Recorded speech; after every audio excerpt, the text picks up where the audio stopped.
All right, so we're live. Probably you received some message there. Hello, everyone. Let me Hello, guys, just for those see the that names. just arrived. Hi. I see some familiar names here on chat. Thank you, everyone for coming. Thank you. Okay.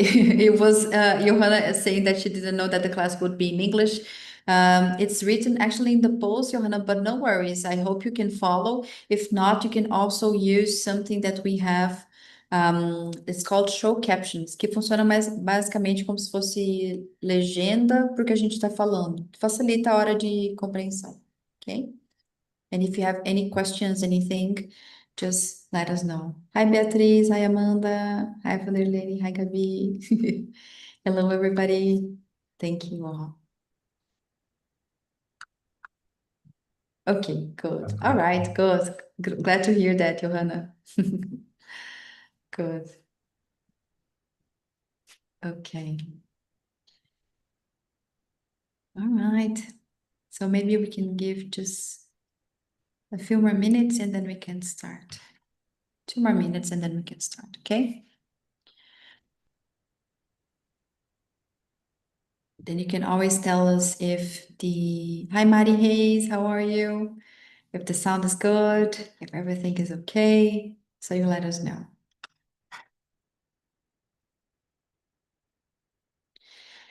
And okay, thank you, Jennifer, for saying that. Good.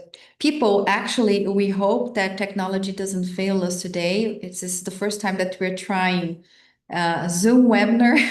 So we hope that everything goes well, right? We are trusting in technology today, but if it doesn't, just bear with us, and we'll find a way to solve the questions, okay?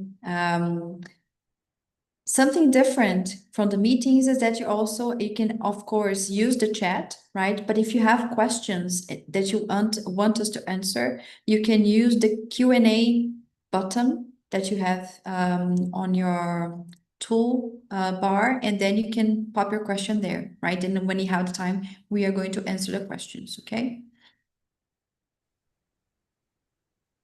Yeah, it's great to have you all with us, guys. And Anna will be talking a Mhm. little bit more today, so I'll be watching the chat and both in YouTube and in here in the webinar. We're feeling pretty important since we're doing this webinar, our first webinar, right? So it's a special Yeah. occasion, and we thank you very much for being with us today and dedicate your time, your Saturday afternoon to us. So I think we could start, right, Anna? Would you like Yes. to share the Okay. slides? Yes, I will share my slides. Just make sure that everything is okay here, and yes. Okay, so let's write. All right, so how do people just thank you all for being here. Thank you all for joining us. And I'll hand it to you to do the introductions of the house. So as usual, this is an open class by a book a month, right? We offer those once or twice every semester. And the idea here is to show you guys a lot of information, a certain way to interact with literature, right? Because I guess you all love reading, otherwise you would not be here in a Saturday afternoon, right? But it's also an opportunity for us to meet one another and for you to know what a book a month exactly is and how we work. So today's lecture, let's call it this way, is about Mary Shelley and Jane Austen, right? And we'll be talking about the Gothic novel, so basically horror stories, and how those two women really innovated the genre while it was really at birth a little bit, or it still in its infancy, right? It was developing still, and then each one of them contributed to a different kind of development within the Gothic novels, within horror stories, right?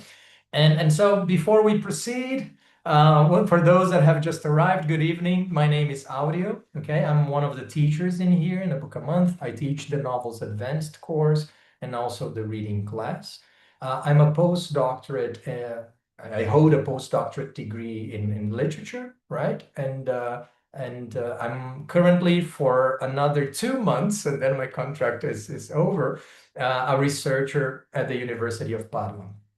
And then Anna is also a teacher at the Book a Month. She is the creator of the school, actually, right? Her full name is Ana Carolina Torquato. She's also a postdoc in literature. Besides a Book a Month, she's also teaching right now in the University of Vienna.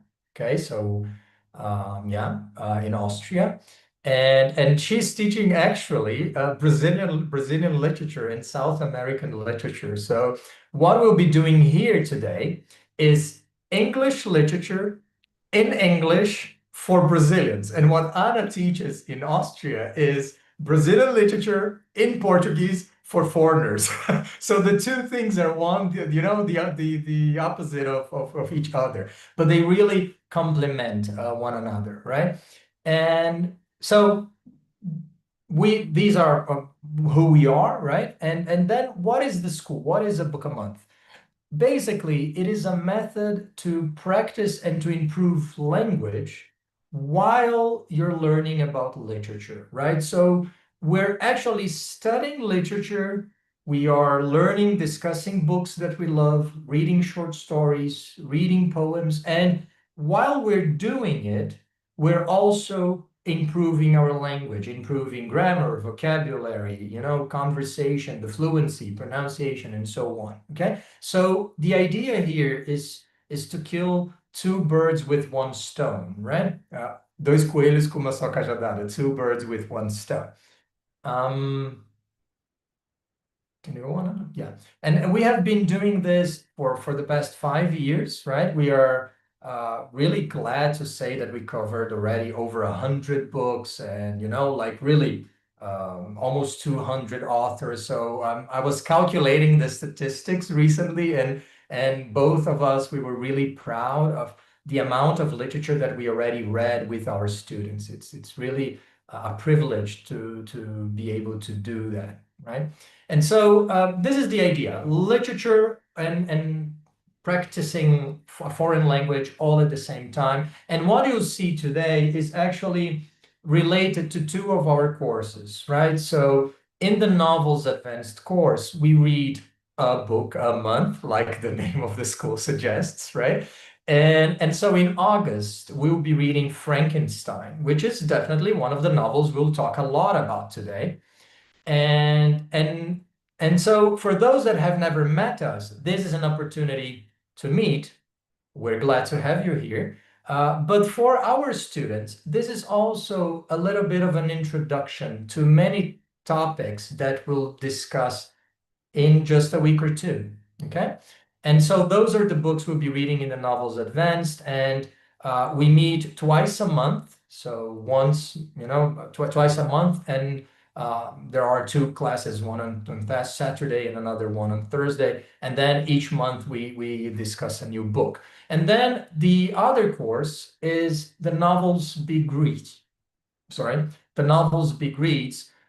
This one is taught by Anna, and she will be discussing Jane Austen with her students, right? And in this case, in this course, what we read are slightly longer novels, right? More novels that have maybe 400 pages or something like that. So they take a bit longer. And in this course, rather than reading a book a month, we're reading actually a book every 2 months, right? So you can see there that rather than reading 5 books until the end of the year, they will read only 3. They're also meeting twice a month, right? So one week in, 1 week out. But yeah, and so the first reading is Northanger Abbey, the novel that we'll also be discussing today. Okay. I think that's it for my part. So yeah, as I've said before, we'll talk about the innovations that these two great, women writers brought to the Gothic And so, Mm. Anna, the floor is yours. Thank you, Autumn. Thank you, everybody, for being here. And today I have the pleasure of talking about two of my favorite authors and two of the authors that have made me a reader, right? And a person who works with literature. So I'm really happy to do that today with you in a Saturday afternoon, right? For us, it's evening because we live in a different time zone, but for you, it's in the afternoon, right? So to begin with, we start with something that we call time travel. We are going to time travel with a book a month, and just imagine that you are time traveling to 1818, and you just are a reader that you want to try to find something to read in the beginning of the year. You are motivated, you want to write, you want to read something Gothic, and you enter into a bookstore looking for something that has been just published out of this great fashion of something that is going on in this year of 1818, which is Gothic fiction. Gothic fiction is the literary fashion of the end of the 18th century and the whole of the 19th century in English literature, right?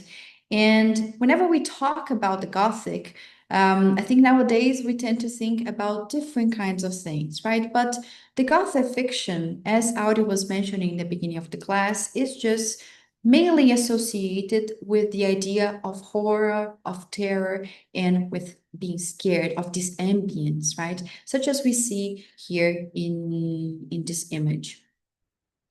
And Gothic fiction tends to really lead us to different kinds of locations which they can be very horrific, right? They can be graveyards, they can be ruins, they can be haunted houses full of spirits and other things that will cause some kind of sensation of horror and fear in the reader, right? So this is mainly the idea of the horrific location of Gothic. But at the same time, every time that you think about the Gothic, we tend to think about things that belong to the past, mostly when we're talking about this idea of the fear and of the environment, right? So this is something that the Gothic really tends to provide to us, which we tend to label it as some kind of intrusions from the past. A lost manuscript that was found on a basement of a haunted house. Or maybe you found something that was kind of a plan for revenge from a lost one that died, and then it's going to come back to haunt you. So these kind of things, they always tend to appear in Gothic fiction, and they appear frequently. They are themes that we see very often being presented in Gothic fiction. Yes.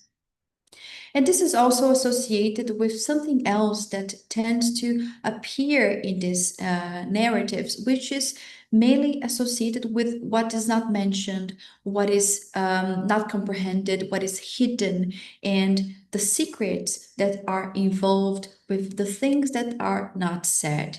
We tend to fear the unknown. So the secrets, the hidden identities, like doubles appearing in literature, like the photo that we have here, it really incites the taste of fear when we are reading Gothic fiction. Yes.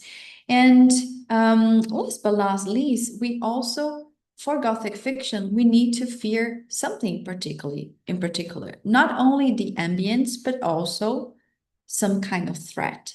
And these threats, they appear in some different shapes. They can be monsters, they can be spirits, they can be vampires, they can be something different, like, for example, what we see in Mary Shelley's book, right? So this is the aura that we have in Gothic fiction, right? So you are in 1818 and you just entered this very beautiful bookshop. You're looking for something to read. You ask for the assistance of the person who is selling you the books, and you ask for something of this fashion, of the Gothic fiction. You're really into it, right? So the first thing that the salesperson is going to show you is this book, which comes in 3 volumes. And instantly, since the novels are something great that people really love reading in the 19th century, we're just like, wow, that's really what I want. When you open it, you're going to see this beautiful marble paper, and you're going to be already intrigued about what it's holding, about this book that you don't know what it is yet, right? Because the person has just suggested this reading to you. And then you see the first cover, the first page with the title, and you read this very singular title, Frankenstein or the Modern Prometheus, in 3 volumes, right? So this is the first book that the salesperson has recommended to you. And just sitting right next to it, there's another book. And this book also comes in multiple volumes, but this one comes in 4 volumes. And these 4 volumes, it carries not only one, but 2 different stories. And the stories are Northanger Abbey and Persuasion, right? Something that you have never heard before because they had just been launched. So you're being introduced to this variety, this novelty in writing. And immediately, when you're putting the books side by side, when you are looking at the first pages, because the idea of the cover illustrated, it's not something that exists yet. You're just like looking at them and comparing the pages and just seeing the title, the idea of the volumes, the multiple volumes. You have similar cover, you have a similar layout, and instantly you think, well, are these books like published by the same collection or the same publishing house or maybe by the same author, right? They have various things in common, right? They look even almost like identical when you look at the layout and the display of information. But at the same time, when we think about how books were published at the time in the 19th century, in 1818, we understand that this was actually the rule, right? Books like this, they were published in a way that they should be almost like identical. And this is one of the reasons why libraries like that, they seem to be so standardized, right? They seem to have like books in the same sizes, similar covers, and this is usually how the oldest editions of the time used to be published, right? So it gives us the feel that we're talking about the same thing. But then you start to look further, and somehow you're just like quite lost. Like, where's the author? Who's the author of these books? I cannot really see the name, right? I see here the title, the volumes, I see some epigraph, and I mean, not much information about the author. Yeah. Nowadays, we know it's by Frankenstein is by Mary Shelley, but it's not written here in the cover. Yeah. And then here in Northanger Abbey and Persuasion, we just have a little bit more information. We have something that it says by the author of Pride and Prejudice and Mansfield Park, and etc. Right? And I mean, well, which books are these? Like, we should know these books. Like, so how can I find out who is the author of this author's book? So, I mean, since we are inside a a bookshop, so let's look for Pride and Prejudice and Mansfield Park and try to find out who is the author of Persuasion and Northanger Abbey. And when we take a look and compare the other front pages of these books that we have just inquired to the salesperson, we just take a look and we see, oh, well, Mansfield Park, a novel in 3 volumes, author of Sense and Sensibility and Pride and Prejudice. Not so much information that we have here, right? Pride and Prejudice, a novel, author of Sense and Sensibility. Nothing different, right?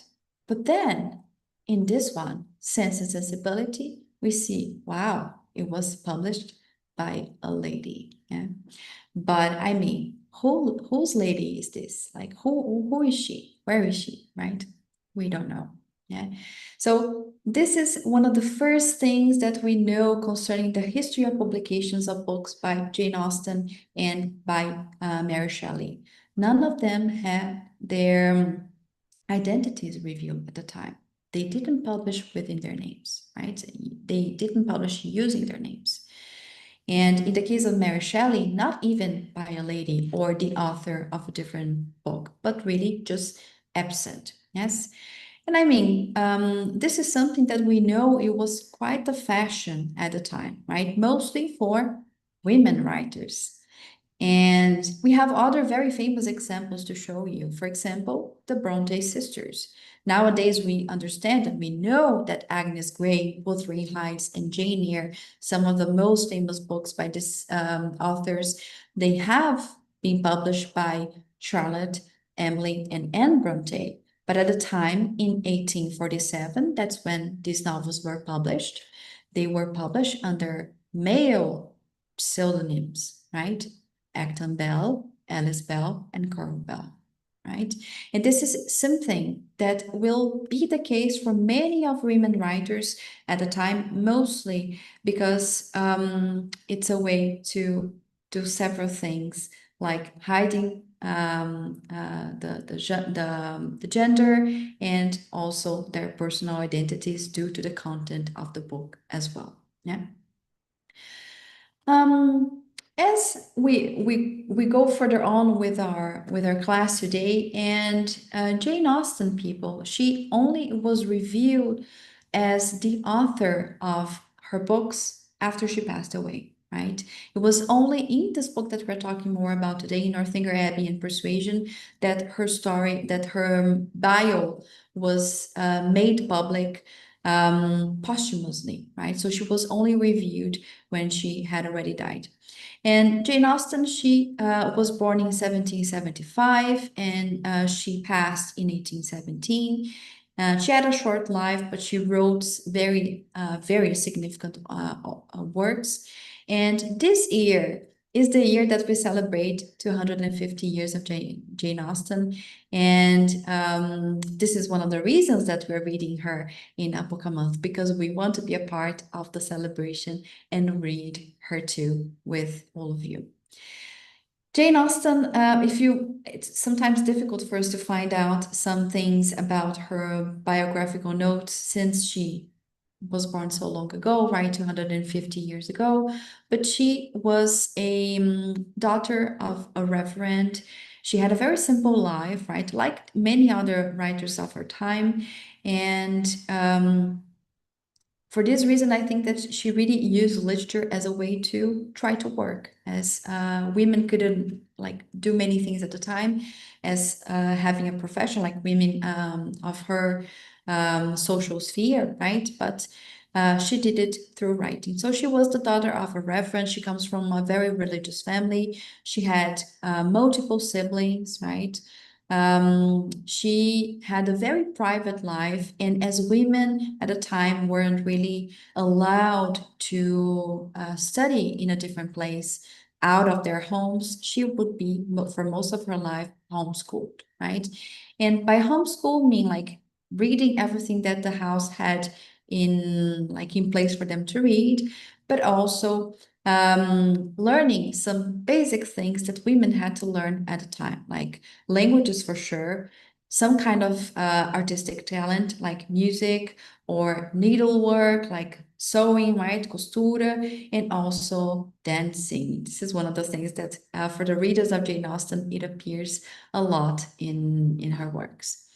And Jane Austen had, although some brief excursions studying in outside of their home, like not being homeschooled, but it lasted very briefly. One of these occasions, it was when she studied at the Abbey schoolroom, which is inside of historic Abbey of the city of Reading, right, in the UK. And she was an intern in this place, right, when she was around 7 to 8 years old. But it didn't last much because it was quite a fancy school for the budget of the family, so she had to be pulled out. And for most of her education, she really studied at home. Yeah, but she comes from a family that really values education and really supported her career for most of her life, right? There was even like several occasions in which she made writing and the product of what she wrote something that was entertained with her family. So she read her work to her family, and her family thoroughly participated in her compositions, right?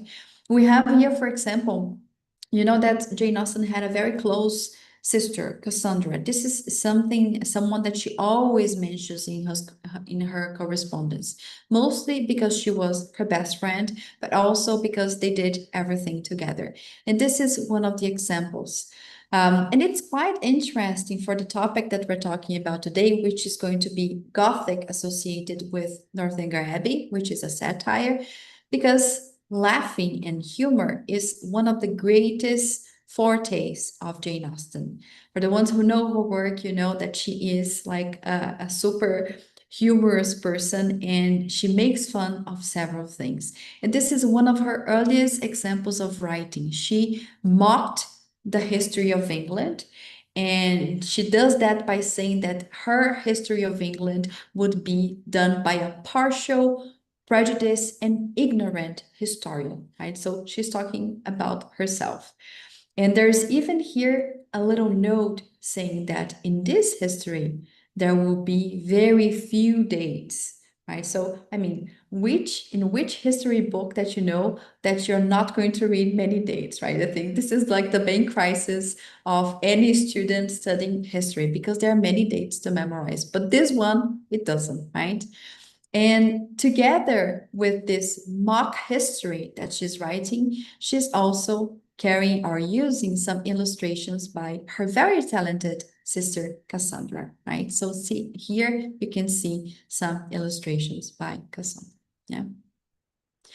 And I mean, Austen, in contrast with other women writers of the time, she received family support for her career since the beginning, right? And unlike other writers, for example, the Brontes, whom the father never knew that he only knew that they wrote very late in his life, right? But Jane Austen's father supported her work and supported her writing always. He was probably her first literary agent, and he first gave her the instrument for writing her fiction, right? This is the famous Austen's writing table or writing slope because it is in this position, right? It is inclinado a slope. And this was a gift from her father in her birthday in 1794. And she took this wherever she went because this is the instrument that she used in order to write her fiction, right? So most, like all of her stories, she wrote in here, right? So this is something that was a gift from her father, really stimulating her, like incentivizing her really to do something that was important for her. And then later on, it would also become something that she could earn from. And the most famous of novels by Jane Austen are these that you see here in the image: Sense and Sensibility, Pride and Prejudice, Mansfield Park, Emma, Northanger Abbey, and Persuasion, right? And these novels, they are all also like really part of our curriculum this year. In the first semester, we had the chance to read Sense and Sensibility, Pride and Prejudice, and Persuasion, right? From in the first part of the year. And now in the second part, in the second semester, we are reading Northanger Abbey, Emma, and Mansfield Park. And by the end of the year, we have read all of the works together. And of course, all in the original in English. And there's something also a good detail to note here, right? You see here, there are two dates in red under Northanger Abbey, 1799 and 1818, which is the year of publication. But what is this? This is the year that she first tried to publish the story. She wrote this book when she was around 22, 23 years old. And she handed in this book, she sold this book to a publisher, and this book was never published by this publisher, and the publisher withheld, impeded, prevented the publication for 12 years. And you may have some suspicions as to why he has done that, but we're going to talk about it in the next few slides. And here we have some of the dates, right? Northanger Abbey then, chronologically, was the first novel written by Jane Austen. The second one was Sense and Sensibility, third Pride and Prejudice, Mansfield Park, Emma, and then Persuasion. Yes, it was one of the last that it was the last that she wrote, right? So it was published together with Northanger Abbey in 1818, which is this fatidic year that we're talking about. And now, yes, Audrey, please. So just in that slide, guys, how peculiar is this, you know? An author finishes her first book over 10 years before her second. You know, if you see Sense and Sensibility, it was published in 1811, but Northanger Abbey was already finished by 1799. Okay, she was 23 or 24 years old at the time. So she finishes her first book. Imagine put yourself in her shoes, right? You finished your book, you found someone that bought the rights to publication. The guy paid 10 pounds, okay? 10 pounds in the beginning of the 19th century is more or less equivalent to 8,000 reais today, okay? So 8 mil reais. You got 8,000 reais for this book. You won't be a millionaire, but 8,000 is okay. You won't buy a car, but I don't know, you can go for a nice vacation or something, right? And then this publisher never publishes the book. Why would someone buy the rights and pay real cash but never publish, right? And so this outraged Austen, because she really wanted to see her book published and she wanted people to read it. And the book was never out. And so she wrote to this publisher over and over again, asking for the book to be published. The publisher never explained why he constantly delayed publication. And eventually, in 1817, okay, so 17 years later, she would rebuy the rights. Okay, so she would pay him back the 10 pounds to be able to publish herself the book. So she would self-publish. But this does not really happen because she dies before. She was already very sick at the time. So this is why Northanger Abbey is bizarre, because it is both her first book, but also her last in a certain sense. It is published posthumously. This is very, very strange. You know, Austen died in 1817. The book gets out in January of 1818, right? So this is a very peculiar thing. And why would someone do this is something that Anna will be answering later on in the talk. Okay? So think a few theories. Why would someone pay real cash but not publish it? Thank you, Anna. Get your theories then, because I mean, this is something that it happens, of course, for many reasons, right? So let's try to find these reasons together. Yeah.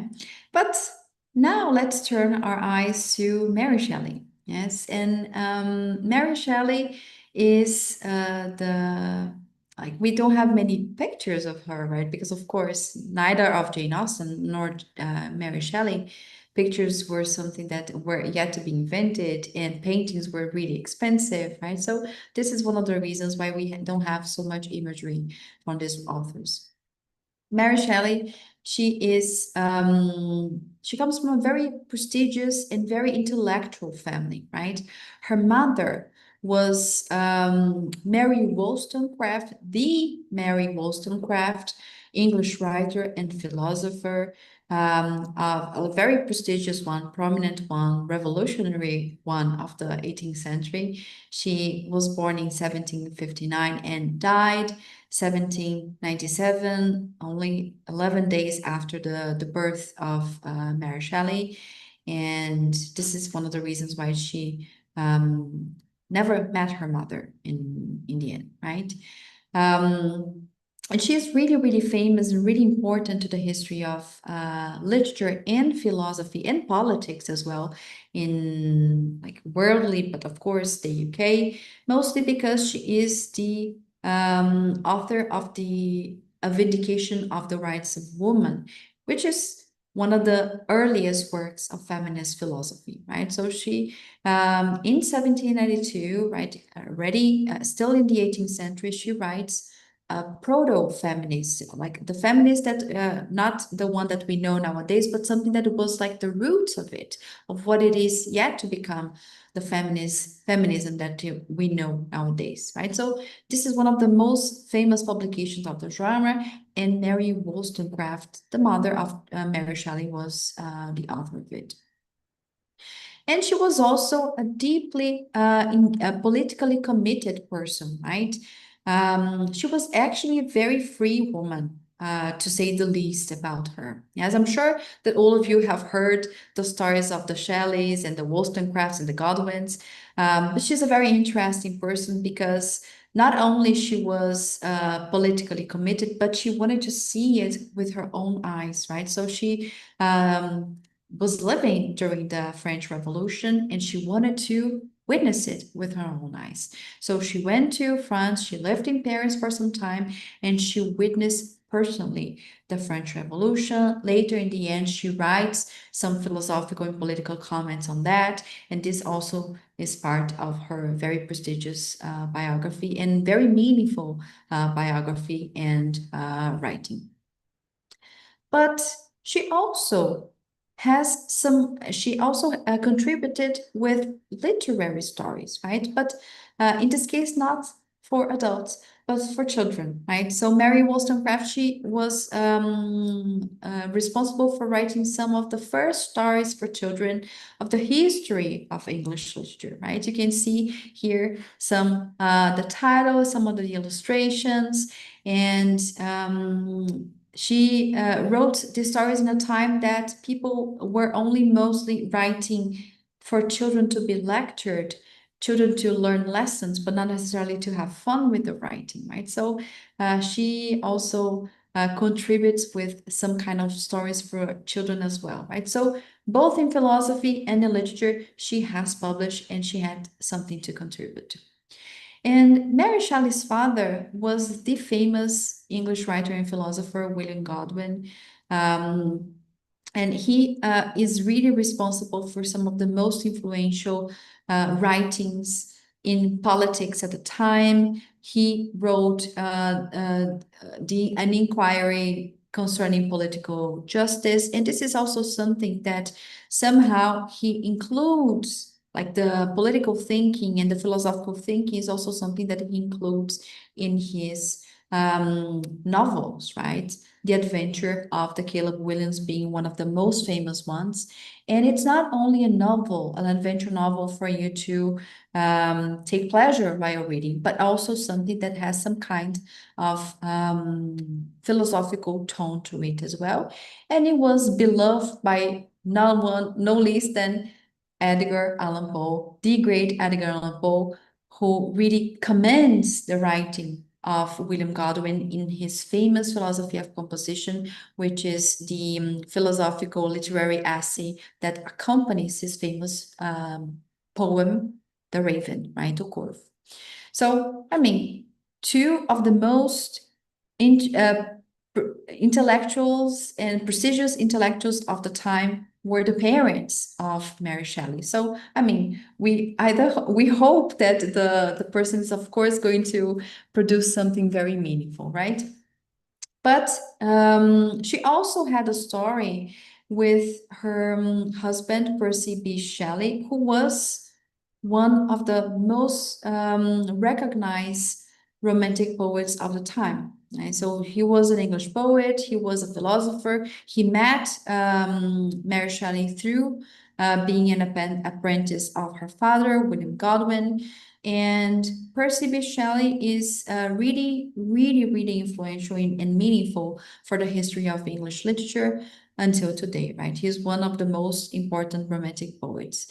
And probably you have heard of him before because in a very close, a closer example to us, like he was quoted by Machado de Assis in his Memorial de Aires, right? The last novel by Machado de Assis. There is some quotes by Percy B. Shelley, some parts of his poems. And also, if you are a fan of Breaking Bad, you will know that there is a very famous poem by him that was featured in the series and was really important for the development of the series, right? But besides that, he is really, really relevant. And together with Mary Shelley, you probably have heard about their very turbulent affair. They didn't have like the traditional ways of getting married. But this is a topic for another thing and another session. And they had also, for some time, they had to flee the UK. And for this reason, and also for their intellectual interest, they traveled throughout Europe and they have visited various places from France, Germany, Italy, Switzerland, and also we have that famous stop here in Geneva. That's when we have the famous story of the creation of Frankenstein, which was done in a weird summer evening in Geneva, in a villa by Lord Byron, together with John Polidori, the physician who wrote The Vampire that is going to later influence Dracula, Lord Byron, the famous Romantic poet, and all of them, they were there together and they didn't have other things to do because it was a bad summer, not much sun to enjoy. And they had this idea of launching a contest to see who would write the most horrific horror story. Yeah. And this is when we start with the origins of Frankenstein. So the first idea of Frankenstein was really to be written. She had the first conceptions of creating this famous story while she was abroad, but she later developed it and created the novel as we know nowadays. But there is something very interesting about this novel, which is very different from other novels of Gothic fiction, because in Gothic fiction we are used to have like the monster or the threat of something that is either supernatural, like a ghost or something, or a vampire. But in this thing, in this novel, then we have something that is different, right? And it is really motivated through her travels and her contact with different kinds of scientific ideas that were going around, spreading around Europe and also the UK. Yes, but this in particular, we have Italy playing a part of place here, mostly because this is where the galvanism is going to firstly be experienced. So in this image that you see here, you see some kind of demonstration of how electricity can also generate some kind of movement in the legs of these frogs, right? So you have here some frogs' legs. And this scientist is trying to demonstrate that something that we call bioelectricity is able to move the legs of a deceased frog, right? So how can we do that? And this is later going to be developed by Galvani into something that nowadays we recognize as galvanism and the bioelectricity, which is something that we associate with neurotransmissions. We understand it nowadays, but at the time it was a common demonstration. Scientists would go different places just like demonstrating the kind of things that they had just discovered, and galvanism was one of them. So it's very likely that Lord Byron, Percy B. Shelley, and Mary Shelley have witnessed one of these demonstrations, or they really talked about it as a group. And Mary Shelley heard about these ideas of the possibility of reanimating a dead body with the use of electricity. And so, yes, Audi, please. Just another comment about the history of electricity, guys. It's very interesting that both Mary Shelley and also Percy Shelley have this profound relationship to Italy, right? They stayed there for 3 years. Mary Shelley learned Italian. Percy actually died in an accident in Italy. And so they had this profound relationship to the country. And Italy was the center of the study of electricity at the time. Okay, Alessandro Volta, for example, from whom we get the volts, would right The voltage. from in our bulbs and in Mhm. every electrical machinery we have at home. Volta used to teach in the north of Italy, and actually Galvani was one of his collaborators. Who's also Italian, Luigi Galvani, if I'm not mistaken. And so and actually, this experiment by Galvani was very, very important in the history of science, actually, because it proved that our muscles, not only frogs, but animal muscles, our muscles too, they move by electricity, right? So if you get a shock, the muscle contracts. And actually, this was very important for medicine to understand how our body works, to understand that somehow our bodies create energy, this strange force of nature. But also, this was really a step forward into creating the first batteries, for example. This insight by Galvani allowed Volta to create the first battery. And then this was in 1821, Ampere in France, right? From which we get Ampere, really. His name is the measurement of the electrical unity. He's able to create the first electric motor, right? So you can see how this experiment was very important on a whole line of new knowledge and new technology of the time. So we take electricity for granted because we have TVs and phones and plugs in our houses. But imagine a world in which nobody ever saw electricity, nobody knows what it is and how it behaves. And you see how crazy this was. Electricity during the beginning of the 19th century was what genetics was a few years ago. It was what artificial intelligence is for us. Electricity was the science of the moment, was the big thing, was the thing where all the discoveries were. And so it is not surprising that Mary Shelley, Percy Shelley, Lord Byron, all of these intellectuals, she came from a family of strong intellectuals, as Anna has just showed. It's not surprising that she was aware of this and that she eventually decided to use it. Because if you can move the frogs, look at the image.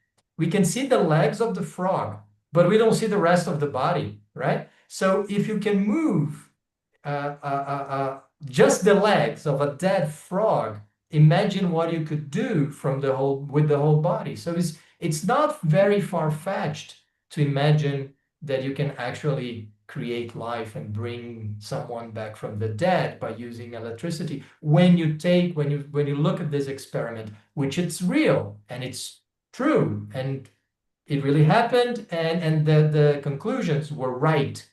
Okay. Thank you, Anna. Yes. And in the end, nowadays, we use electricity to reanimate people as well. Like if you have some kind of heart failure or some heart problem, you're going to use electric shock in order to see it. So, I mean, they weren't wrong. Yes. So this is like the creations, the origins of scientific thought and this and science itself, like discoveries. So Mary Shelley being like the intellectual whom she was, the curious person who she was, she drank from all of these sources in order to create something new, right? She was not only, when she wrote Frankenstein, she was not only writing horror novel, a Gothic novel, right? She was writing something else, right? So maybe, and this is something that we often see in the critic the critics commenting about her work, that she is one of the first writers to have combined Gothic and sci-fi, and one of the first to have created sci-fi in the first place.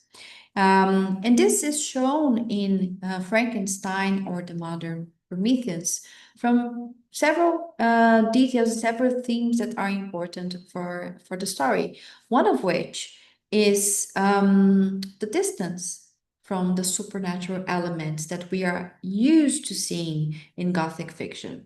So we don't see spirits, we don't see haunted houses, we don't see a vampire, but we see a creature, as it is described in the story, which was generated by science and technology, by science and the use of electricity in the composition of something living out of dead body parts. So, I mean, this is real. This is something that has been discussed at the time, and she even intensifies the creation of something like the feeling of something real by, in her preface, discussing real scientists such as Erasmus Darwin, right? Part of the family of Charles Darwin, before Darwin, of course, the Charles Darwin, but saying that even Erasmus Darwin would say that this actually could happen, right? Saying that this could actually be something true. I mean, I think it even intensifies the idea of fear, right? Because when something that can be true happens, it becomes even more intense in our imaginary, and we create the idea of fear based on how we measure the menace concerning to our present life, to our real life and our real world. Yes. And I mean, there's also something that is really interesting in the creation of Frankenstein and the Gothic sci-fi that Mary Shelley is going to do. And the first thing is, of course, the approximation of the story, of the fictional story, into our present, or the present of the people of the time, right? Now we read it as in the past, but for them it was read as the present itself. Yes. And here I point out to some of the details that we have in the text, and also the first letter that introduces the novel. The name of the text is Frankenstein, or the Modern Prometheus. Modern, we tend to think of something that is up to date, right? That is closer to our present. It's not about the past Prometheus, it's the modern Prometheus. And the other detail is that here on the date of the first letter, we have St. Petersburg, December 11th, 17th dash, which means it was in the 1700s, but not exactly when. So, I mean, the book was published in 1818, and the first letter was in 17 something. That means that could have happened very close to my time. Therefore, if I'm reading this novel in 1818, the feeling of fear of something that she's narrating that could be possible is going to be much closer to my reality. Therefore, it increases the idea of fear that comes with it. And the third aspect that increases this idea of reality of the novel is really the fact that this is, after all, an epistolary novel. This is a novel that is mainly conducted, mainly presented by letters or journals, right? And I mean, in the 18th and the 19th century, there wasn't Google, WhatsApp, email. People would communicate through letters. And if the book that I'm reading is mostly consisted of letter writing and receiving, something that I do on my everyday basis, then this reading is becoming quite dangerous very quickly, right? It's getting too close for my present time. So if it is something that I do on my regular basis, it's something that I identify as my reality. Therefore, it will really, really intensify my sense of fear when I read the novel of Frankenstein, the creature or the mother Prometheus, right? So you see how Mary Shelley is really creating, innovating with her Gothic fiction, not doing the same, but she's doing something more, right? She is adding her own mark of original work to this amazing novel that we read and we talk about today, right? And this, after all, is going to serve as a way to really prove that this narration is something that really could have existed. Yeah. And the reality effect, people, is something that many authors used. They use and abuse in fiction at the time and until nowadays, right? And Mary Shelley, she has done it in multiple times, not only in Frankenstein, but in other works that she has published. For example, The Mortal Immortal or The Last Man, novels and short story that she really has created this idea of a character finding out a hidden manuscript or an ancient manuscript that creates this idea that, okay, this is really something that happened, and this writer is only narrating, reporting what happened to us in this fictional story. But at the same time, when we have this reality fact, we are kind of unsure, is this only fiction or this could be true? Like, if you are a child of the 90s, you will see immediately this image here of the Blair Witch Project, and you will remember the experience as much as I do. It traumatized me for years, years to come.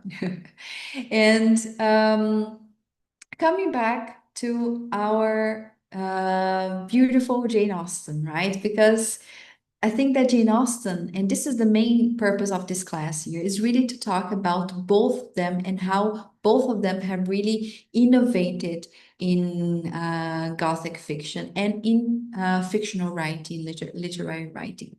So Jane Austen in Northanger Abbey, she doesn't write a Gothic book, right? It's not a Gothic book per se. It contains aspects of the Gothic, but it's not a Gothic novel.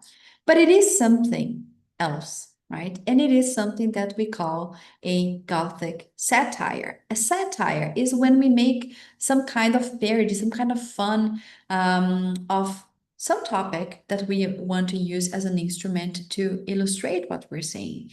And in Jane Austen's Northanger Abbey, her leading lady is reading this novel here by Anne Radcliffe, The Mysteries of Udolpho, which was the Gothic novel of the 18th century. She was really, really popular. The Mysteries of Udolpho sold like several copies. She got like, I mean, she would be the equivalent of a millionaire nowadays. And she got lots of money because it was really, really popular.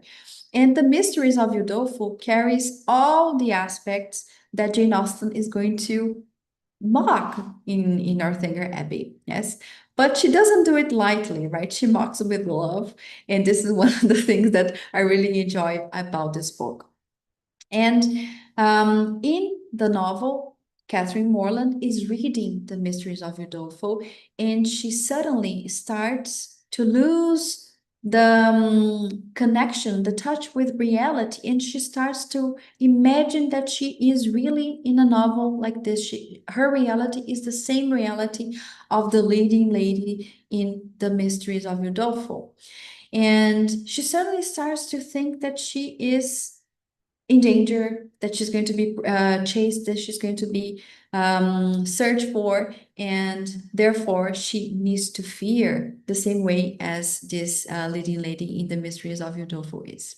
So this is the beginning of Northanger Abbey, and it's quite interesting to illustrate what we're saying. Audio, could you read this one for us, please? Sure.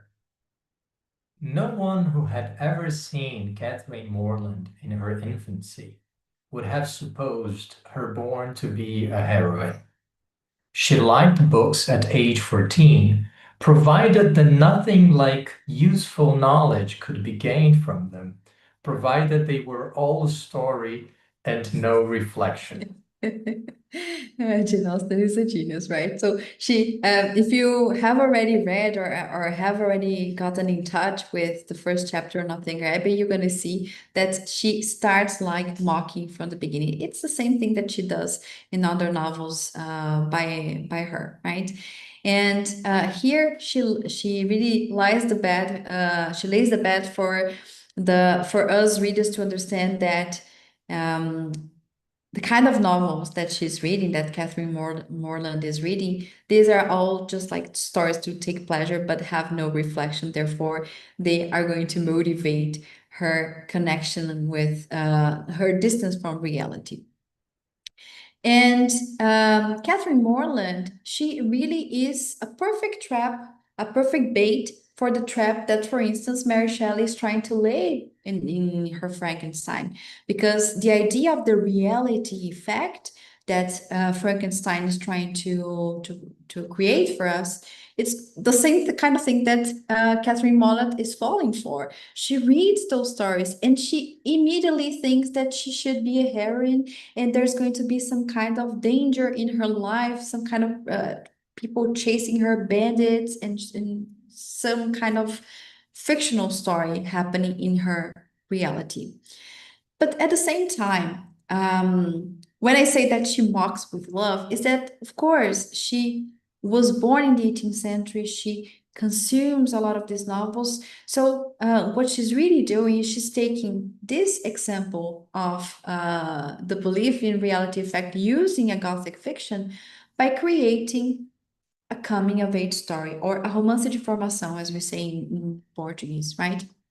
Which is a kind of story that follows the protagonist of the novel for a long time, or maybe through a moment in which is going to be crucial for the development of this character. And this character in Northanger Abbey is full of misjudgments and misconceptions. She starts to judge her reality by using the rules of fiction, which is something that doesn't necessarily apply in her life. And this causes her a lot of trouble. But at the same time, what she's doing is Jane Austen is really a person who defends reading and novel writing and consuming novels in her work. And she really reflects about the importance of reading and also the importance of literature as a social role, having a social role and having importance in the life of people, right? So she's really, really clever in whatever she does, and Jane Austen is she's full of humor, she's full of wit throughout her all of her novels. But this one really shines, right? Like Pride and Prejudice also shines, but this one in particular, right? So in the end, the mock gothic that she's doing, she's laughing at horror, but at the same time, just like teasing with some kind of okay appreciation, right? Because I'm sure she was one of these writers that really created that she became who she was as a writer and as a reader because she read those stories, right? The same way as she consumed lots of sentimental novels and she mocks those sentimental novels in the novels that she writes, like Sense and Sensibility, for instance, even Pride and Prejudice a little bit. But she does that having been a person who read those things most of her life. And she loves those things. She just wants to create her originality by doing it in a different way. Yes. And of course, we have other examples. Audio, you wanted to say something? Just one comment, Anna. Still on the to complement this this thing about how Jane Austen is funny, right? Jessica, Leticia, a few of you were mentioning here in the chat that sometimes maybe we take Jane Austen too seriously. We overemphasize maybe the romantic part, and we often forget that she was cracking jokes all the time. All the time. And it's super funny. She's very ironic. She's making fun, really, of everyone, including herself, because this is, and her Including colleagues, herself. other writers. Northanger Abbey is really poking fun at horror stories, right? And so when we were making the marketing for this open class in Instagram a few days ago, someone was protesting, who do you think you are to say that Northanger Abbey is a Gothic story? Well, I guess two PhDs in literature would know what they're talking about, right? But and the Who would person was kind of imagine? right. It is not a Gothic story. It's making fun of Gothic stories. That's precisely the point. But if you're making fun of something, you're also considering that it's worthy, of making fun. And Mhm. so, in a certain sense, you're also paying homage to it, right? And Yes. and we see this. Jane Austen did not write any horror stories. Everything that she wrote is about being married at the end. If you want a summary Realism, of yeah. every Jane Austen novel, in the end you have this big wedding celebration, right? But she was also in this book is making fun of the Gothic, but it's also making fun of a different kind of different genre that existed, which is called sentimental literature, right? And this is something that Anna is exploring in her course with her students. So we don't have time to talk about that again. What is about that today? What is Mhm. sentimental literature? We don't have time for that. But she was making also fun of this genre. So it was not only the Gothic satire, it was also a sentimental satire. And the thing is, Mhm. all of her novels could be considered sentimental novels. Okay? So she's making fun of the very genre that she That she proved writes. herself, her talent. So we often, if you're making fun among friends, it's kind of cool and you laugh a lot, and sometimes you're making jokes about yourself too, right? And so this is the kind of thing that Jane Austen is doing. She, of course, she never read Frankenstein. Obviously, she died 1 year before Frankenstein was published, right? Mary Shelley maybe read Jane Austen. Very We likely. certainly know that Percy Shelley read Mhm. her. She was read by people like Walter Scott. So many of other writers, although she was not the Jane Austen that she is for us today, she was not so famous. But certain people, certain intellectuals knew her. So it's possible, and I think I would say even probable that Mary Shelley read her, especially considering that she was also a fellow woman writer, and Mary Shelley Mhm. has read the essay, by her mom, and she was very conscious of all the gender biases in her time, right? So Yes. we're not saying that there is a debate going on. What we are saying is that Frankenstein is trying to fool the reader, is trying to tell us this is a real story. Be afraid. You could be next. The kind of thing that happens in the Blair Witch Project. Do you remember A Bruxa de Blair? Okay. It looks like a documentary and it was very scary precisely because it looks real. And Jane Austen is, so this is what Mary Shelley is proposing. And Jane Austen is getting this idea and making fun of that, making fun of people who would believe it. Because Catherine Morland, the protagonist of Northanger Abbey, believes everything she reads. She's not really capable of saying, where reality stops and where fiction begins. And so she gets herself into a lot of confusion precisely because she cannot draw the line. But Anna is very right in here. She's making fun, but in making fun, she's also writing a beautiful poem about the power of reading and the power of literature and why we read in the first place, right? So it's a beautiful novel for people that read a lot, and I guess many of you do. Pick it up. You're gonna you're gonna recognize yourself in it. I'm sure of that. Yeah. Yeah. Thank you, Anna. Yeah. In Northanger Abbey is, I mean, like I'm suspicious to say I love Jane Austen, but Northanger Abbey is really as a novel that we don't talk as much, right, about as other novels like as Pride and Prejudice or Emma, for instance, which is also one of very famous novel by her. But Northanger Abbey has its great appeal because I mean people. when I read it, I have to control myself if I'm reading it in public because I start like really laughing out loud of the jokes that she cracks. And I'm just like, okay, she must have been a very interesting person to say the least, right? But of course, she was not the only one to really create the idea of Gothic satire, right? We also have it from somebody else that, judging by the picture and the Born to Be Wild cue that we have here, you may imagine who I'm talking about. Yeah, but we're just going to wait for it for a little bit. Hang in there, don't leave. We will continue this session today, but we just would like to introduce you to some of the things that we do here in a book of a month, and Audio will introduce it for you. Okay, guys, so a little bit of propaganda. I will keep it short, I promise. So just to present the kind of courses that we have in here, in all of them, our students are reading the original texts. They're always, unabridged. So you read the full thing. They're always unadapted. So you're reading the real thing, right?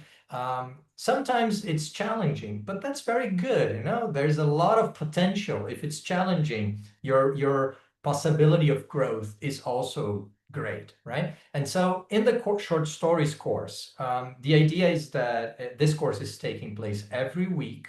Anna is teaching this course. So there are 2 classes and they come to class every single week. And there's always a short story that people read before coming, right? The short stories are very short. Sometimes they're just like 3 pages long. Sometimes they're max 15 pages, 10 to 15 pages maximum. So the idea is that if you only have like half an hour to read every week, this is the course for you. And what we'll be reading this semester, we'll start with Arthur Conan Doyle, who is the creator of Sherlock Holmes, right? So detective fiction. We move on to one of the big names in the USA, Nathaniel Hawthorne, who's writing Gothic stories. He's kind of contemporary to Mary Shelley. And the very last one, Ambrose Bierce, is also writing a lot of ghost stories. He's also from the USA. We'll read some contemporary writers like Han Kang, who you can see her at the end there. She's South Korean. She won the Nobel Prize recently, the author of The Vegetarian, for example, right? Because sometimes we do read authors in translation. Unless you speak Korean, I assume if you're reading her in Portuguese, it will be a translation. So why not do it in English and improve your language in the first place, right? And we'll be reading also other contemporary writers. Ted Chiang is a genius, in my opinion. We're going to hear a lot from him in the years to come. He's alive. He's very young. He's writing in the USA. We are reading people from different areas of the globe. Ngugi wa Thiong'o is from Kenya. He's writing in English. He just died a few months ago. Great author. We're reading Doris Lessing, another Nobel Prize for Literature, also died just a few years ago, so very important. And other big names, Rudyard Kipling, right, the creator of Mowgli, Joseph Conrad, and the list goes on, okay? So this is the course. If you only have half an hour to read, this is your course. But let's say you have no time, okay? You're very busy. There's a lot to do in university or at work or kids, whatever. You don't have time. So maybe you could come to my classes in the reading class course. This course is happening every week and the name gives it away, okay? We read in class. So there's no homework. You just show up and then we'll be reading all of these amazing people, right? From Tolstoy to Catherine Mansfield. She's from New Zealand, one of the great modernist writers. None other than Virginia Woolf said that she really envied Catherine Mansfield. And if Virginia Woolf is saying this about you, you're damn good. You're We'll be reading flattered. other great modernist authors like James Joyce, for example. We'll read Nobel Prize winners like Selma Lagerlöf. Okay, she's Norwegian, Swedish, sorry, but she got the Nobel Prize, one of the first women to do so. And also, if you can go on to the next slide, Anna, we'll be reading a lot of Gothic this semester. So all these people from Washington Irving, who is from the USA, to Shirley Jackson, okay, the author of The Haunting of Hill House, one of the best ghost stories ever written. So we'll be reading all of these great people in this course, including poetry, right? Coleridge is one of the great romantic poets of England, right? And so he's super important.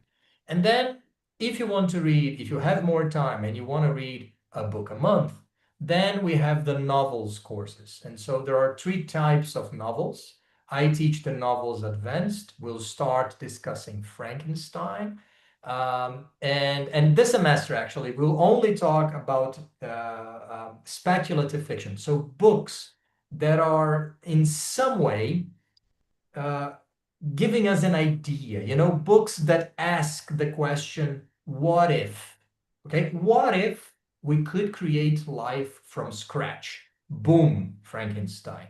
What if we could build a ship that could travel under the ocean? Boom, 20,000 Leagues Under the Sea. And that goes on, okay? So all of our books this semester in the advanced course are about speculation, okay, the possibilities of around, okay, and so in September we'll be reading Milan Kundera, right, The Unbearable Lightness of Being, a book that was actually written in Czech, but this is the English translation, an amazing book, very philosophic. The title itself is coming from Nietzsche, so there you go. Okay, a beautiful book, a beautiful love story about also a book about political oppression.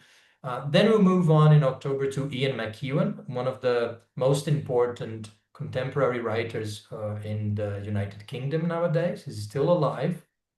He's quite famous because of Atonement. I believe the movie in Portuguese is called Reparação ou Desejo de Desejo de Reparação. reparação. Desejo de Reparação, right?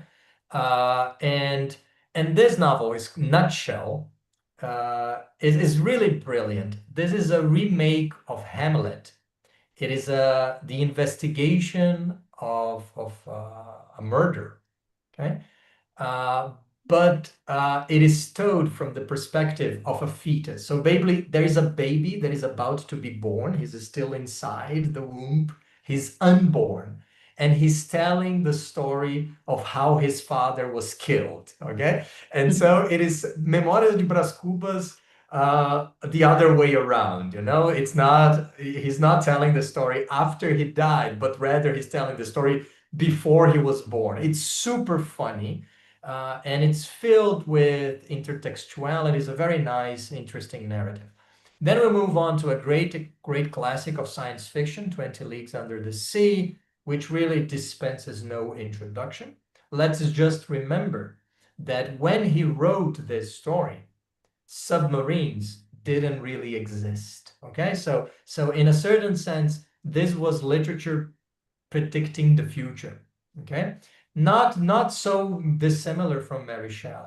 And then we'll end up with A Clockwork Orange, Laranja Mecânica in Portuguese, a very interesting novel by Anthony Burgess, in which the novel is set in a not so distant future, that is, in which Russia has won the Cold War. And so they speak an English that is mixed with Russian. So they use a lot of slangs, and this language is kind of invented, and it has many words from Russian, basically. And so it's not the easiest thing to read, but it is difficult for us non-native speakers, but it's also difficult for native speakers because it's all about the invention of a new language. It's quite similar to what Guimarães Rosa does in Brazilian literature. Okay, Oh, yeah. and it's a dystopia, very famous because of the movie, which is also brilliant, right? The books we're reading in the novels advanced have about 200 pages, 250 pages, and then for longer books, if you move on the slide, Anna. Yeah, and then if you want to read shorter books, actually, you could join the novels intermediate, which is actually taught by Anna. Anna, would you like to take up from? Yeah, sure. So people, I teach the short stories, but I also teach the novels intermediate and novels big read. So novels intermediate is it can be like one of your first contacts with the English language as a reader, right? And every semester to all of our novels courses, but specifically also I'm commenting about this one. We select a theme to guide the reading list that we have in this semester. So for this semester, it's going to be Extraordinary Children, and we have selected 5 stories that talk about children who have extraordinary abilities, skills, or something, right? A magic. And we begin by reading Harry Potter and the Philosopher's Stone or the Sorcerer's Stone, which is, of course, one of the most well-known stories of magic of all time, needs no further introduction. So this is going to be our first reading of the semester. In September, the second book, it's part of a series of unfortunate events, Desventuras em Série. You might have, if you're not read the books, you might have seen the movie adaptations. And we're reading the first one of the series, which is called The Bad Beginning. And this one in particular, I really, really enjoy, mostly because Lemony Snicket, the author, is conducting some kind of experimentalism in fiction, right? So it's one of the first contact that we have with an easy way of reading something experimental, but in a story that is a bit easier for us to read since it is young adult. In October, we are reading one of the most touching stories there is, right? Howl's Moving Castle by Diana Wynne Jones. Probably you have seen the Studio Ghibli adaptation by Hayao Miyazaki, and is one of my favorite ones, right? I saw, of course, like the adaptation before I read the book, but both of them are amazing. Howl's Moving Castle by Wynne Jones is great. She is a British author, and we're reading this beautiful story about magic in a magical world in October. In November, we are reading Rudyard Kipling and his famous Mowgli stories. Here we have an anthology that concentrates all the Mowgli stories in which Mowgli is a character of the famous Jungle Book, right? O Livro da Selva by Kipling. And Mowgli is one of the most charismatic characters that has been made quite famous because of the Disney animations, right? Probably you've seen the Disney animations. And the stories are really entertaining and nice to read, and also a good way for you to start reading in English. In December, we finished with the beautiful Anne of Green Gables. I love Lucy Maud Montgomery's stories. She's a Canadian author, and I think that Anne of Green Gables is quite well known, right? Recently has been become even more famous because of the TV series Anne with an E, Anne com E, right? And Anne of Green Gables is a really interesting saga of it's a coming of age story, right? A woman's informação that follows this girl for several years of her life. And this is going to be the first one, right? She's orphaned, she goes to live in this farm, and she is adopted by a brother and a sister. And she is amazing. It's very funny, very witty, very touching, emotional, right? So a really beautiful story to read. And if you have a little bit more time and you like to stay longer with the novels, then you can be our student for novels big reads. And this is where we're going to read Jane Austen's Northanger Abbey. So the course is different from the other ones, mostly because we stay with the same novel for 2 months, right?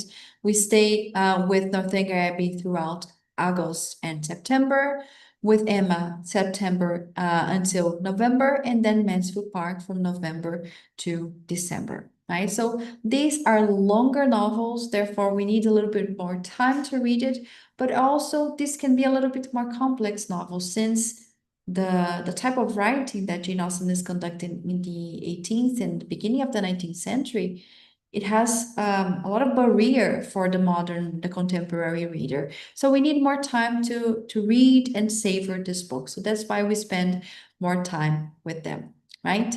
And I think that sometimes one of the questions that students have is if they have enough like ability of language to follow.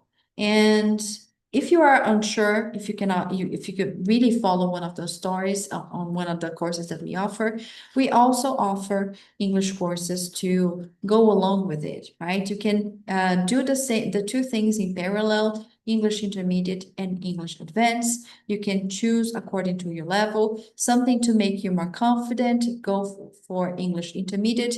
If you already have English Advanced and you want to be more proficient, then join us for the English Advanced course.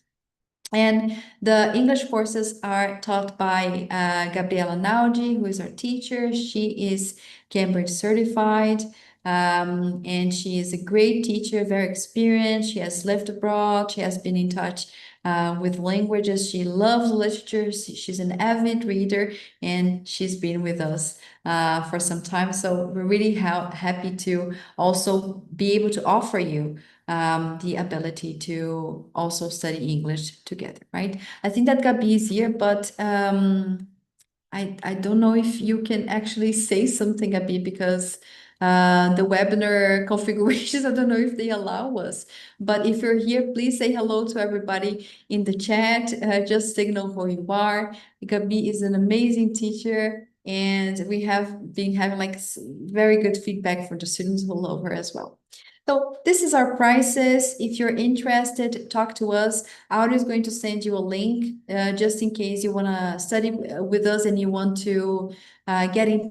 If you want us to get in touch with you, just follow with the link and answer, and we will get back to you as soon as we can. Right? These are our timetables, and we have all of this in our website and in our Instagram profile as well. But coming back and being very quick, not to extend too much of our time, talking about Oscar Wilde, the famous author of The Picture of Dorian Gray. You might not know this because he has been really famous for writing The Picture of Dorian Gray, one of the most impressive novels of Gothic fiction, right? That was published much later in the 19th century. But you also know, if you know his work, you also know that he is a very humorous person. Like he also writes comedies, plays, and etc. And The Ghost of Canterville is one of these examples, right? The Ghost of Canterville, it was published, of course, later in the 19th century by Oscar Wilde, and very similar to what Jane Austen is doing in her Gothic satire, he's also doing in The Canterville Ghost. The Canterville Ghost is a story for you to take a laugh. It's a story that we have a family from the United States who wants to be very close to the idea of the ruins and the abbeys and the traditional houses in the UK. They moved to one of those, and it is unfortunately for the ghost in this case, it is a haunted house. And in this haunted house, there lives the Canterville ghost. And what happens is that the ghost doesn't even have the chance of haunting the family because he is haunted by the family instead. So this is a story about a ghost being pranked by kids who really are really just having fun with the ghost. So this is another example of a Gothic satire that is going to be, people, something that is really, really popular from there on, right? We have examples like that goes from Scooby-Doo to Casper, Gasparzinho, right? To Beetlejuice, to Ghostbusters, to Tim Burton's several movies, in particular The Nightmare Before Christmas, which I love, The Addams Family, Convenção das Bruxas, which is Hocus Pocus in English, right? And it is also a story by Roald Dahl. And I mean, we have several of these examples, and it is one of the most beloved types of genres of writing that we really consume nowadays, right? And I mean, there's going to be Vandinha Wednesday Addams next series in second season in August, right? So I mean, we love this, and this is something that Jane Austen has contributed and one of the first to have created, right? We have many, many examples like this. And I mean, of course, one of the things that we have concerning the topic of the two of them, Mary Shelley and Jane Austen, being innovatives of the genre that they are creating, is Jane Austen, of course, contributes to this beloved genre of Gothic satire. But Mary Shelley, she also contributes and a lot to the idea of associating Gothic with something sci-fi, science fiction oriented, right? We have several examples of this. Some of the, for example, H.P. Lovecraft, The Call of Cthulhu, which is one of the greatest examples of the association of horror and sci-fi. I think that Audio is a fan, right, Audio? And yes, you want to say something? Sorry. Yeah, I think I'm a big fan of Lovecraft, but pretty much everything that he writes is about aliens in some way, right? So much Yeah. so that people call it cosmic horror, right? And it's profoundly intertwined with science fiction. So Gothic and science fiction is something that Lovecraft is doing in many, many, many of his works, right? The Call of Cthulhu is just one of them, or At the Mountains of Madness, and so many more. And Lovecraft is also so influential that really opens up the umbrella of how many different works of art Frankenstein has really influenced, either directly or indirectly, right? Mhm. And Frankenstein has really influenced several other stories, right? We can say, for instance, one of the greatest stories and the most famous stories of horror fiction, The Dracula by Bram Stoker, that doesn't really need any kind of introductions, right? We also have other examples in contemporary fiction, in film, in games, in, I don't know, like other kinds of medias, right? Alien, for instance, this is one of the films that I used to be super afraid of when I was a child because it really combines the environment, the ambience of Gothic, but it is associated with an alien, with an extraterrestrial that comes to haunt us on Earth. And examples like Resident Evil, Twin Peaks. I mean, we have many examples like this, right? And these two novelists, they are not only great because they have created entertaining stories, but they are great because they have innovated within their genre and also within their the history of literature, right? They have created something new, they have contributed, and this is one of the reasons that they have become the great authors that they are. People, it has been a pleasure. And we thank you very much for being here with us.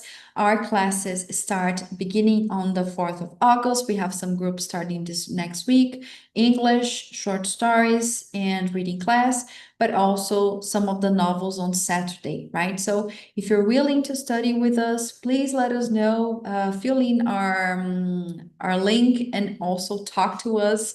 Leave us your comment here, and we will be very happy to have you with us throughout the semester. Thank you very much. And I'm sorry that I wasn't able to really keep up with the chat, right?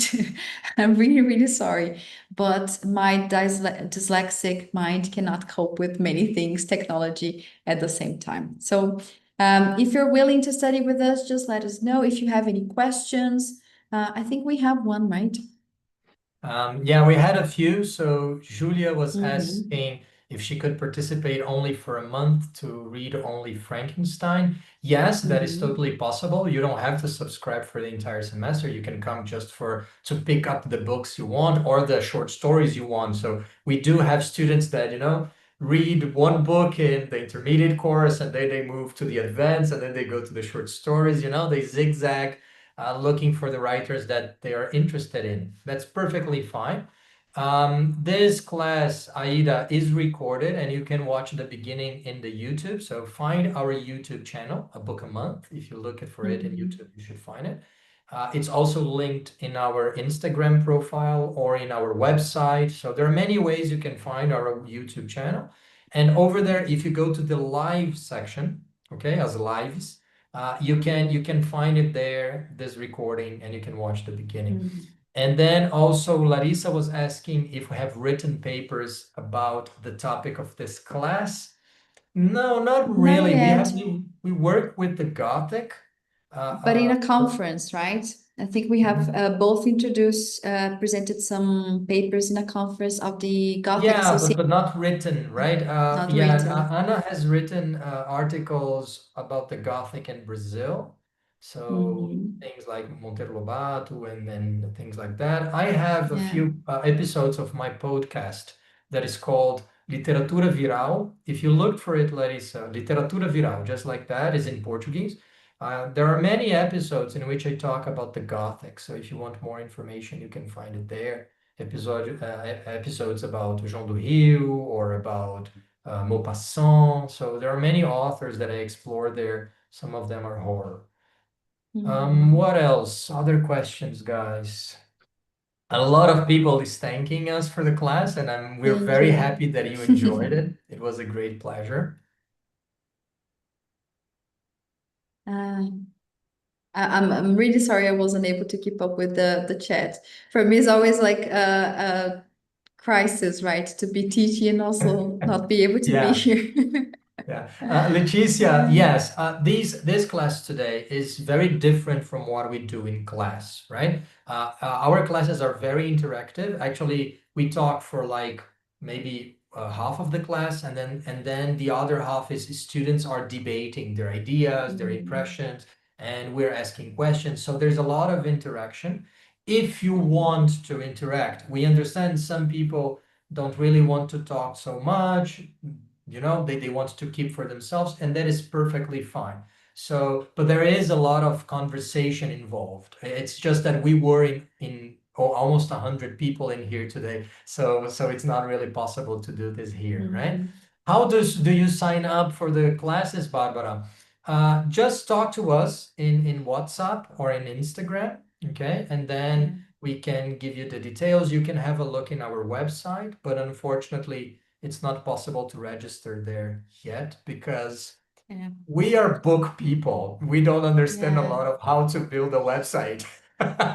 No, So but we don't also get registrations there yet, you and know? there's also the reason that we are teachers, right? We like to give the students the attention that they deserve. And also, this is we're talking about your abilities to produce like to speak in a language, to learn a language. So we like to evaluate person to person. So people, we don't have secretaries.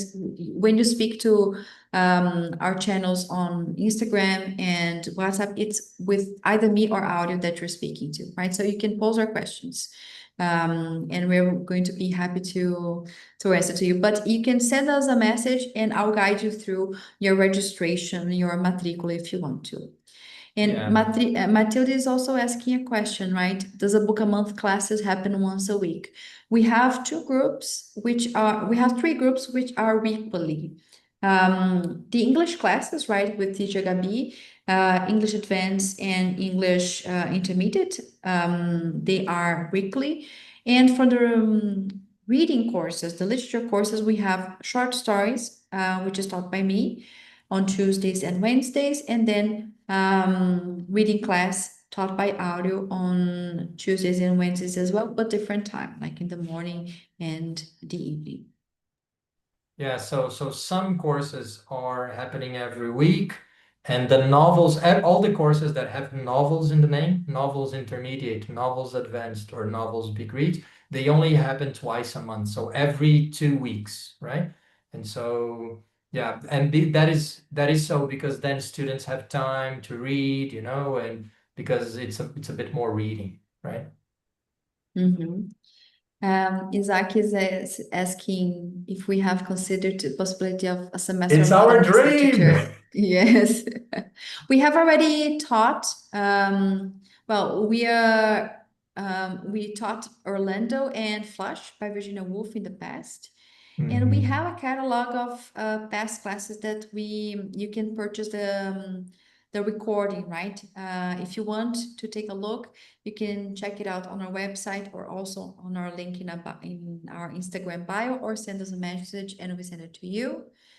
But it will be a dream. I don't know if this Yeah. will take it though, right? Because probably in the end of the semester there will be some nosebleeds, I think, Yeah, yeah. because it's pretty intense. We love modernist literature. Joyce is one of our heroes. We love Virginia Woolf. But the thing is that those narratives are long. They are very tough. You know, to really read Ulysses properly, you need almost at least 6 months, maybe a Oh full yeah, year. You know, it's yeah, very, very complicated. So it's a lot of commitment. And we want to do it one day to read many classics. Like, I don't know, Mrs. Dalloway, for example, is one of our favorites. It's yeah. absolutely brilliant, but it's very tough. And so what we did is we read short stories. We'll read James Joyce in the reading class this semester. We read Catherine Mansfield quite a few Mm, times already. And so there are quite a few modernists that we have read, a lot of Ernest Hemingway, which is kind of easier compared to the others. Anna was teaching Faulkner last semester, and yeah. Faulkner is very It tough. was Yeah, amazing. Yeah, yeah, and it's amazing. brilliant. And so we are building up to it. Yeah, in a semester or Hmm. two, we hope to do that. The Sound of the Fury, wow, one of my favorites. Yeah. But yeah. Um, Juliana is asking, how can she know if she is able to join the advanced course? Is there a test? Yes, there is a test.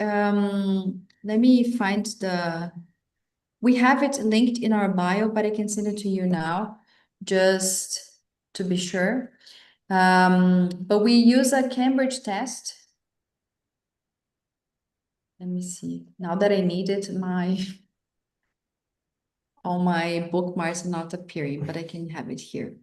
While you're searching, then can I answer another question, Anna? Sure. Mhm. Yeah. So Beatriz was saying that she just started Harry Potter, the first book, and then she was stopping to look for all the vocabulary, right?